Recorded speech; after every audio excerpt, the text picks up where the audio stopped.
تو اس لیے ایک تو اس بات پر متنبہ میں اپنے آپ کو پہلے اور اپنے واسطے سے دوسرے حضرات کو کرنا چاہتا ہوں کہ ہم سچی بات ہے کہ مفتی جو ہے وہ بہت بڑا منصب ہے، اتنا بڑا منصب ہے کہ علامہ نووی رحمۃ اللہ علیہ نے اور علامہ ابن قیم رحمۃ اللہ علیہ نے اس کو توقیع عن رب العالمین سے تعبیر فرمایا، توقیع عن رب العالمین، کہ جب کوئی مفتی فتویٰ دیتا ہے تو وہ در حقیقت رب العالمین کی طرف سے دستخط کر رہا ہوتا ہے۔ جو جب انسان سے پوچھا جائے کہ یہ چیز حلال ہے یا حرام ہے تو وَلَا تَقُولُوا لِمَا أَلْسِنَتُكُمُ الْكَذِبَ هَذَا حَلَالٌ وَهَذَا حَرَامٌ لِتَفْتَرُوا عَلَى اللَّهِ، اللہ تعالیٰ نے فرمایا کہ یہ انسان کا کام نہیں ہے جو یہ کہے کہ یہ حلال ہے یا یہ حرام ہے، یہ کام تو کس کا ہے؟ اللہ جل جلالہ کا۔ اگر ہم یہ کہہ رہے ہیں کہ شریعت میں یہ حلال ہے تو ہم رسول اللہ جل جلالہ کی طرف سے نائب بن کر، اس کے وکیل بن کر ہم دستخط کر رہے ہوتے ہیں۔ تو یہ توقیع عن رب العالمین ہے۔ یہ تو در حقیقت اتنا نازک کام ہے، اتنا نازک کام ہے۔ حضرت امام مالک رحمۃ اللہ علیہ جیسا شخص، جو میں نے چاروں فقہ کا مطالعہ کرنے کی کوشش کی ہے، خاص طور سے جب میں فقہ البیوع لکھ رہا تھا اور تکمل فتح الملہم لکھنے کے دوران بھی چاروں فقہوں کا جائزہ لینے کی کوشش کی۔ جس قدر تدقیق امام مالک رحمۃ اللہ علیہ کے مذہب میں نظر آئی کسی مذہب میں نہیں ہے، جتنی تفریعات ان کے مذہب میں نظر آئی اور کسی مذہب میں نہیں ہے۔ لیکن وہ فرماتے ہیں امام مالک رحمۃ اللہ علیہ کہ جب تک مجھے 70 اپنے وقت کے علماء نے اجازت نہیں دے دی اس وقت تک میں نے فتویٰ دینا شروع نہیں کیا۔ 70 علماء وقت نے جب یہ کہہ دیا کہ ہاں تم فتویٰ آپ دے سکتے ہو تو میں فتویٰ دینے کے لیے بیٹھا، اور اس کے باوجود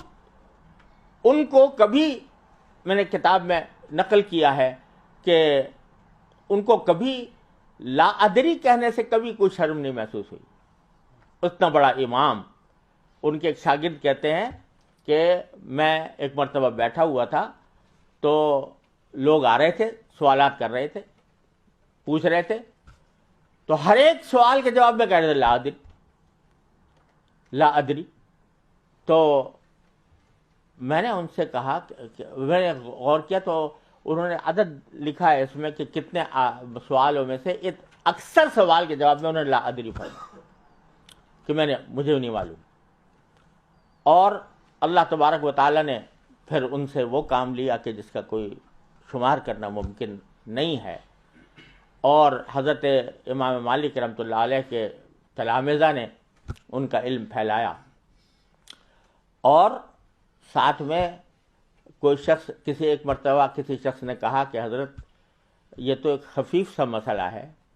معمولی سا مسئلہ ہے، تو فرمایا کہ لیس فی الفقہ شیء خفیف، فقہ میں کوئی چیز خفیف نہیں ہوتی۔ اس واسطے یہ کہہ کر میں جواب نہیں دے سکتا چاہے جب تک کہ مجھے پورا علم یقینی درجے میں حاصل نہ ہو جائے۔ اتنے بحر زخار ہونے کے باوجود ان کی احتیاط کا یہ عالم تھا۔ اللہ تبارک و تعالیٰ اپنے رحمت سے ہمیں اس خطرے سے کہ جب کوئی شخص مستفتی بنتا ہے، سوال کرتا ہے، تو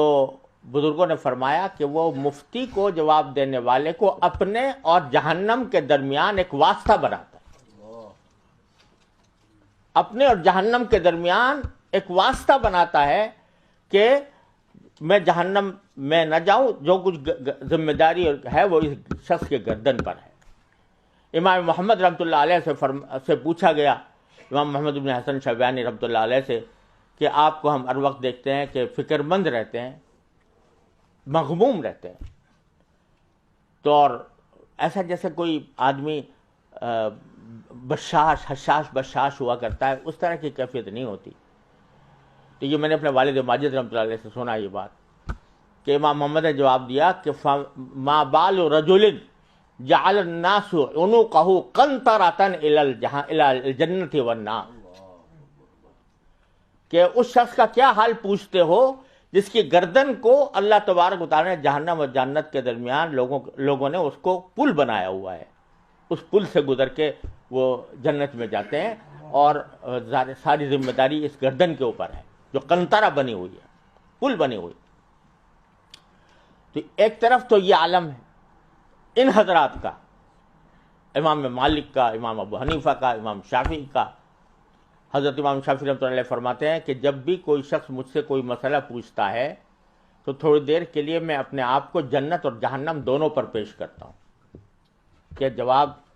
مجھے جنت میں لے جائے گا یا جہنم میں لے جائے گا۔ ایک طرف تو یہ حال ہے، اور دوسری طرف فتویٰ کو آج کل ایسا بنا لیا گیا ہے کہ ہر ایک آدمی مفتی بننے کے لیے تیار ہے۔ میری رائے ہے، آئی تھنک دیٹ دس از حلال اور حرام، ہر ایک آدمی اپنی رائے پیش کرنے کو تیار ہے اور مفتی بننے کو تیار ہے۔